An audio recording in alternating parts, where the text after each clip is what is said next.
Hello friends, welcome to Joe's Tamil Health and Beauty.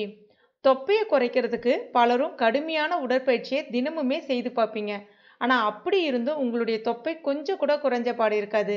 ஆனால் நான் சொல்கிற மெத்தடில் தினமுமே 1 லிட்டர் தண்ணியில் இந்த பொருட்களை கலந்து குடிச்சிட்டு வந்து பாருங்க. 15 நாள்ல 4லிருந்து 5 கிலோ அளவுக்கு உங்களுடைய தொப்பை சராசரியாக குறைஞ்சிருக்கும்.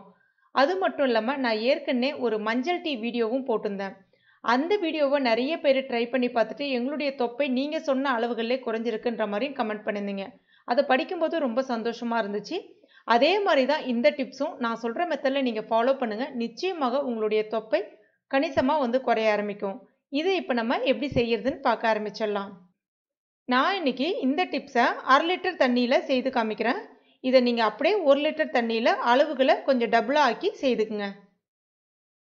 அதற்கு முதல்ல ஒரு ஜார் இல்லைனா 1 லிட்டர் பாட்டில் ஒன்று எடுத்துக்கங்க.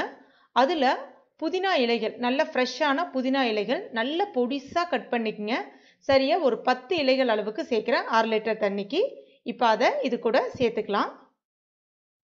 அடுத்ததாக 1 இன்ச்சு சைஸில் இருக்கக்கூடிய இஞ்சி தோல் நீக்கிட்டு கழுவிட்டு சின்ன சின்ன துண்டுகளாக கட் பண்ணிட்டு சேர்த்துக்குங்க. கூடவே ஒரு எலுமிச்சைப்பழம், அதாவது இந்த சைஸில் இருக்கக்கூடிய எலுமிச்சைப்பழம் பாதி மட்டும் சேர்க்குறேன். இதுவே நீங்கள் 1 லிட்டர் தண்ணி சேர்க்க போகிறீங்கன்னா இது முழு எலுமிச்சை பழத்தையும் நீங்கள் சேர்த்துக்கலாம். பாதி எலுமிச்சை பழம் விதைகளை நீக்கிட்டு அதனுடைய சாறுகளை மட்டும் சேர்த்துக்குங்க. இப்போ இதில் மிதமான சூட்டில் இருக்கக்கூடிய தண்ணீர் 1/2 லிட்டர் அளவுக்கு சேர்த்துக்கலாம். ரொம்ப சூடாக இருக்கக்கூடாது, மிதமான சூட்டில் இருந்தால் மட்டும் போதும். சேர்த்துட்டு இப்போ இதுக்கு தேவையான அளவுக்கு உப்பு, அதாவது இது டேஸ்ட்டுக்காக தான் சேர்க்குறேன் உப்பு. உங்களுக்கு உப்பு சேர்க்க விருப்பம் இல்லைனாலும் நீங்கள் தவிர்த்துக்கலாம். இல்லை அப்படின்னா ஹிமாலயன் பிங்க் சால்ட்டுன்னு இருக்கும், அந்த சால்ட் உங்ககிட்ட இருக்குன்னாலும் ஒரு 1/4 டீஸ்பூன் அளவுக்கு சேர்த்துக்கலாம். ஆனால் நிறைய உப்பு சேர்க்காதீங்க, அது நல்லது கிடையாது. இப்போ இதை ஒரு தடவை நல்லா கலந்துருங்க. இதை இப்போ ஒரு 1/2 மணி நேரத்துக்கு அப்படியே வச்சுருங்க. அதில் இருக்கக்கூடிய அந்த எசன்ஸ் எல்லாமே அந்த தண்ணியில் நல்லா கம்ப்ளீட்டாக இறங்கட்டும். உங்களுக்கு இந்த இடத்துல இஞ்சி சேர்க்க விருப்பம் இல்லைன்னா நீங்கள் தாராளமாக இஞ்சியை ஸ்கிப் பண்ணிக்கலாம். இதில் முக்கியமான பொருள் புதினாவும் எலுமிச்சை சாறும் மட்டும்தான். உங்களுக்கு அல்சர் அந்த மாதிரி பிரச்சனைகள் இருக்குன்னா இஞ்சியை ஸ்கிப் பண்ணிடுங்க. இல்லை எலுமிச்சை சாறு நாங்கள் சாப்பிட்றதுனால எங்களுக்கு சளி வைக்கும் அப்படின்னா நீங்கள் தாராளமாக இஞ்சி இது கூட சேர்த்துக்குங்க.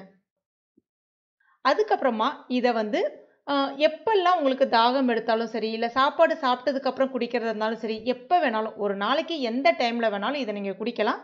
ஆனால் நைட்டில் படுக்க போகிறதுக்கு முன்னாடி குடிக்காதீங்க. ஏன்னா இதில் இஞ்சி சேர்த்துருக்கோம். இஞ்சி நைட் டைமில் பயன்படுத்தாதீங்க. காலையில் முடிஞ்சால் வெறும் வயிற்றில் குடிக்கலாம். தாகம் எடுக்குதுன்னா நார்மல் தண்ணி குடிக்கிறதுக்கு பதிலாக இதை ஒரு கிளாஸ் குடிக்கலாம். அந்த மாதிரி ஒரு நாளைக்கு 1 லிட்டர் தண்ணியை இது கொஞ்சம் கொஞ்சமாக, அதாவது எடுத்தோன்னே எல்லாத்தையும் குடிச்சிடாம 1 லிட்டர் தண்ணி நீங்கள் காலையில் ரெடி பண்ணி வச்சிட்டிங்கன்னா எப்பெல்லாம் தேவைப்படுதோ கொஞ்சம் கொஞ்சமாக குடிங்க. அந்த மாதிரி குடிக்கும்போது முக்கியமாக அதனுடைய புதினா இலைகளை நல்லா கடித்து சாப்பிடுங்க. இதனால் உங்களுக்கு வாய் துர்நாற்றமும் இருக்காது. அதே சமயத்தில் உங்களுடைய தொப்பை மிக வேகமாக கரையும். இது 100% ட்ரூ. நீங்கள் கண்டிப்பாக ட்ரை பண்ணுங்கள். இதில் நம்ம புதினா இலைகள் பயன்படுத்தியிருக்கோம். புதினா இலைகள் பார்த்தீங்கன்னா நம்ம வாசனைக்காக மட்டும்தான் பயன்படுத்துகிறோம் அப்படின்னு நினைக்கிறோம். ஆனால் அது நமக்கு நல்ல ஒரு புத்துணர்ச்சியை கொடுக்கும். அதே சமயத்தில் புதினா இலைகள் நம்ம வயிற்றை சுற்றி இருக்கக்கூடிய அந்த கலோரிகளை வேகமாக எரித்து வயிற்றை சுற்றி இருக்கக்கூடிய கொழுப்புகளை மிக வேகமாக கரைக்கிறதுக்கு உதவுது. அடுத்ததாக எலுமிச்சை சாறு. எலுமிச்சையில் பெக்டின் என்னும் நார்ச்சத்து அதிகமாக இருக்குது. இது நம்முடைய பசியை கட்டுப்படுத்துறதுக்கு உதவுது. மேலும் இது உடலில் சேர்ந்து இருக்கின்ற நச்சுக்களை மட்டுமின்றி தேவையில்லாத கொழுப்புகளை கரைத்து வேகமாக வெளியேற்றத்துக்கு உதவுது. அதுக்கடுத்ததா இஞ்சி சாறு. இஞ்சியானது அதிகப்படியான கலோரிகளை எரிக்கும், அதிகப்படியான கொழுப்புகளை மிக வேகமாக கரையறதுக்கு உதவுது. இதை சாப்பிட்றதுனால உங்களுக்கு எந்த விதமான பாதகமும் ஏற்படுத்தாது. ஆனால் அதே சமயத்தில் உங்களுடைய வயிற்றை சுற்றி இருக்கக்கூடிய கொழுப்புகள், தொடை பகுதியில் இருக்கக்கூடிய கொழுப்புகள் பொதுவாகவே பார்த்தீங்கன்னா உடம்புல தேவையில்லாத, அதாவது வேண்டாத கொழுப்பு அப்படின்னாலே அது நமக்கு உடலில் தீங்கு ஏற்படுத்தும். அந்த தீங்கை ஏற்படுத்தக்கூடிய கொழுப்புகளை மிக வேகமாக கரைக்கிறதுக்கு இந்த பானம் நல்லாவே ஒரு பயனுள்ளதாக இருக்கும். கண்டிப்பாக நீங்கள் ட்ரை பண்ணி பாருங்கள். ஒரு 15 நாள் தொடர்ந்து ட்ரை பண்ணுங்கள். நடுவில் ஒரு 4 நாள் விடுங்க. மறுபடியும் இதை தொடர்ந்து சாப்பிட்லாம். இதனால் உங்களுக்கு எந்த விதமான பக்க விளைவும் ஏற்படுத்தாது. ரொம்ப ரொம்ப நல்லதும் கூட இது. ட்ரை பண்ணிவிட்டு மறக்காமல் எனக்கு கமெண்ட் பண்ணுங்கள். இந்த வீடியோ உங்களுக்கு பிடிச்சிருக்கும் நம்புறேன். பிடிச்சிருந்ததுன்னா லைக் பண்ணுங்கள். உங்கள் நண்பர்கள் மற்றும் ஃபேமிலி மெம்பர்ஸ் கூட மறக்காமல் ஷேர் பண்ணுங்க. மேலும் இது போன்ற பயனுள்ள குறிப்புகளுக்கு நம்ம சேனலை இது வரைக்கும் நீங்கள் சப்ஸ்கிரைப் பண்ணாத நண்பர்கள் அதனால் உடனே சப்ஸ்கிரைப் பண்ணிங்க. கூடவே மறக்காமல் அந்த பெல் நோட்டிஃபிகேஷன் சிம்பிளை ப்ரெஸ் பண்ணிங்க. தேங்க்யூ.